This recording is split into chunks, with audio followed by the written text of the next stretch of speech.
ಧಾರವಾಡ ಲೋಕಸಭಾ ಕ್ಷೇತ್ರ ದಿನದಿಂದ ದಿನಕ್ಕೆ ರಂಗೇರ್ತಾ ಇದೆ. ಧಾರವಾಡ ಲೋಕಸಭಾ ಕ್ಷೇತ್ರದಿಂದ ಈ ಬಾರಿಯೂ ಬಿಜೆಪಿ ಅಭ್ಯರ್ಥಿಯಾಗಿ ಕೇಂದ್ರ ಸಚಿವ ಪ್ರಹ್ಲಾದ್ ಜೋಶಿ ಅವರೇ ಸ್ಪರ್ಧಿಸುವ ಮೂಲಕ 5ನೇ ಬಾರಿಗೆ ಕಣಕ್ಕಿಳಿದಿದ್ದಾರೆ. ಇವರ ಪ್ರತಿಸ್ಪರ್ಧಿಯಾಗಿ ಕಾಂಗ್ರೆಸ್ನಿಂದ ಯುವ ಕಾಂಗ್ರೆಸ್ ಘಟಕದ ಜಿಲ್ಲಾಧ್ಯಕ್ಷ ಕುರುಬ ಸಮಾಜದ ವಿನೋದ್ ಅಸೋಟಿ ಸ್ಪರ್ಧಿಸುತ್ತಿದ್ದಾರೆ. ಪ್ರಹ್ಲಾದ್ ಜೋಶಿಗೆ ಪ್ರತಿಸ್ಪರ್ಧಿಯಾಗಿ ವಿನೋದ ಅಸೋಟಿ ಹೆಸರು ಘೋಷಣೆ ಮಾಡಿದ ನಂತರವೂ ಕ್ಷೇತ್ರದಲ್ಲಿ ಅಷ್ಟೊಂದು ಬೆಳವಣಿಗೆಗಳು ಕಂಡುಬರಲಿಲ್ಲ. ಆದರೆ ಶಿರಹಟ್ಟಿ ಮಠದ ಫಕೀರ ದಿಂಗಲೇಶ್ವರ ಸ್ವಾಮೀಜಿಯವರ ಆಗಮನದವರೆಗೂ ಶಾಂತವಾಗಿಯೇ ಇದ್ದ ಕ್ಷೇತ್ರ ಸ್ವಾಮೀಜಿಯವರ ಆಗಮನದ ನಂತರ ರಾಜ್ಯದಲ್ಲಿ ಸಾಕಷ್ಟು ಸದ್ದು ಮಾಡ್ತಾ ಇದೆ. ಸದ್ಯ ಕ್ಷೇತ್ರದಲ್ಲಿ ಬ್ರಾಹ್ಮಣ ವರ್ಸಸ್ ಲಿಂಗಾಯತ ಸಮುದಾಯ ಎಂಬ ಸ್ಥಿತಿ ನಿರ್ಮಾಣವಾಗಿದೆ. ಶಿರಹಟ್ಟಿ ಮಠದ ಫಕೀರ ದಿಂಗಲೇಶ್ವರ ಸ್ವಾಮೀಜಿ ಸದಾ ಒಂದಲ್ಲ ಒಂದು ವಿವಾದದಿಂದ ಸುದ್ದಿಯಲ್ಲಿದ್ದಾರೆ.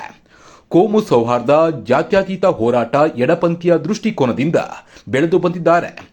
ಹುಬ್ಬಳ್ಳಿಯ 3000 ಮಠದ ಉತ್ತರಾಧಿಕಾರಿಯಾಗಿ ಹೋರಾಟ ನಡೆಸಿದ್ರು.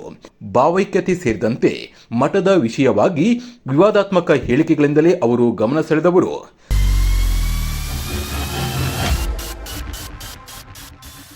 ದಿಂಗಲೇಶ್ವರ ಸ್ವಾಮೀಜಿ ಅವರ ಪೂರ್ವಾಶ್ರಮ ಕೊಪ್ಪಳ ಜಿಲ್ಲೆಯ ಕುಷ್ಟಗಿ ತಾಲೂಕಿನ ಬೊಮ್ಮನಾಳ ಗ್ರಾಮದವರು.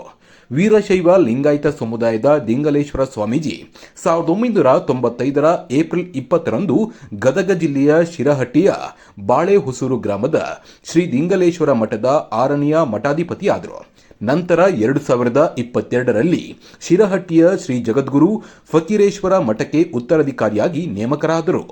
ಅಂದಿನಿಂದ ಶಿರಹಟ್ಟಿಯ ಫಕೀರ ದಿಂಗಲೇಶ್ವರ ಸ್ವಾಮೀಜಿ ಎಂದೇ ಪ್ರಖ್ಯಾತರಾಗಿದ್ದಾರೆ. ದಿಂಗಲೇಶ್ವರ ಸ್ವಾಮೀಜಿ ಶಿರಹಟ್ಟಿಯ ಫಕೀರೇಶ್ವರ ಮಠಕ್ಕೆ ಉತ್ತರಾಧಿಕಾರಿಯಾಗಿ ನೇಮಕ ಆಗುವುದಕ್ಕಿಂತ ಮುಂಚೆ ಇವರ ಸಾನ್ನಿಧ್ಯದಲ್ಲಿ ನಡೆದ ಜೀವನ ದರ್ಶನ, ಅನುಭವ ದರ್ಶನ, ವಚನ ದರ್ಶನ ಸೇರಿದಂತೆ ವಿವಿಧ ಕಾರ್ಯಕ್ರಮಗಳು ಬೊಮ್ಮನಹಳ್ಳಿ, ಅಕ್ಕಿ ಆಲೂರು, ಶಿರಸಿ, ನರಗುಂದ, ಹಾವೇರಿ, ಅಕ್ಕಲಕೋಟಿ, ಹುಬ್ಬಳ್ಳಿ ನೆಹರು ಮೈದಾನದಲ್ಲಿ ನಡೆದ ಪ್ರವಚನ ಕಾರ್ಯಕ್ರಮಗಳು ಇವರ ಭಕ್ತಗಣವನ್ನು ಹೆಚ್ಚುವಂತೆ ಮಾಡಿತ್ತು. ಫಕೀರ ದಿಂಗಲೇಶ್ವರ ಸ್ವಾಮೀಜಿ ಹುಬ್ಬಳ್ಳಿ, ಧಾರವಾಡ, ಗದಗ ಮತ್ತು ಹಾವೇರಿ ಜಿಲ್ಲೆಗಳಲ್ಲಿ ಸಾಕಷ್ಟು ಭಕ್ತರನ್ನು ಹೊಂದಿದ್ದಾರೆ. ಧಾರವಾಡ ಲೋಕಸಭಾ ಕ್ಷೇತ್ರದಲ್ಲಿ 6.5ರಿಂದ 7 ಲಕ್ಷ ಲಿಂಗಾಯತರು ಇದ್ದಾರೆ. ಲಿಂಗಾಯತ ಮತಗಳೇ ನಿರ್ಣಾಯಕವಾಗಿರುವ ಈ ಕ್ಷೇತ್ರದಲ್ಲಿ ಕಳೆದ 4 ಲೋಕಸಭಾ ಚುನಾವಣೆಯಲ್ಲಿ ಬ್ರಾಹ್ಮಣ ಸಮುದಾಯದ ಪ್ರಹ್ಲಾದ್ ಜೋಶಿ ಅವರು ಸ್ಪರ್ಧಿಸಿದ್ದು ಪ್ರಚಂಡ ಬಹುಮತದಿಂದ ಗೆದ್ದಿದ್ದಾರೆ. ಕಳೆದ 2 ಚುನಾವಣೆಗಳಲ್ಲಿ ಇವರ ಪ್ರತಿಸ್ಪರ್ಧಿಯಾಗಿ ಲಿಂಗಾಯತ ಸಮುದಾಯದ ಮುಖಂಡ ವಿನಯ್ ಕುಲಕರ್ಣಿ ಸ್ಪರ್ಧಿಸಿದ್ರೂ ಕೂಡ ಗೆಲುವು ಸಾಧ್ಯವಾಗಲಿಲ್ಲ. ಧಾರವಾಡ ಲೋಕಸಭಾ ಕ್ಷೇತ್ರದಲ್ಲಿ ರಾಷ್ಟ್ರೀಯ ಸ್ವಯಂ ಸೇವಕ ಸಂಘ ತನ್ನ ಪ್ರಾಬಲ್ಯವನ್ನು ಹೊಂದಿದೆ. 90ರ ದಶಕದಿಂದಲೂ ಈ ಲೋಕಸಭಾ ಕ್ಷೇತ್ರದಲ್ಲಿ ಹಿಂದುತ್ವದ ಆಧಾರದ ಮೇಲೆ ಚುನಾವಣೆ ನಡೆಯುತ್ತಾ ಬಂದಿದೆ. ಹಿಂದುತ್ವ ಸಿದ್ಧಾಂತದ ಮೇಲೆ ಚುನಾವಣೆ ಎದುರಿಸಿರುವ ಬಿಜೆಪಿಗೆ ಧಾರವಾಡ ಲೋಕಸಭಾ ಕ್ಷೇತ್ರ ಗಟ್ಟಿ ಕಾಳು ಆಗಿದೆ. ಅಟಲ್ ಬಿಹಾರಿ ವಾಜಪೇಯಿ, ಬಿಎಸ್ ಯಡಿಯೂರಪ್ಪ ಮತ್ತು ಈಗ ಪ್ರಧಾನಿ ಮೋದಿ ಅವರ ಅಲೆಯಿಂದ ಜೋಶಿ ಅವರಿಗೆ ಸುಲಭದ ಜಯವಾಗಿದೆ. ಪ್ರಹ್ಲಾದ್ ಜೋಶಿ ಅವರ ಸರಳ ನಡೆ, ಅಭಿವೃದ್ಧಿ ಮಂತ್ರ ಮತ್ತು ಬೆನ್ನೆಲುಬಾಗಿ ನಿಂತಿರುವ ಆರ್ಎಸ್ಎಸ್ ಇವರ ಗೆಲುವಿಗೆ ಕಾರಣವಾಗಿದೆ ಎಂಬುದು ಮತ್ತೊಂದು ಪಂಗಡದ ವಾದವಾಗಿದೆ.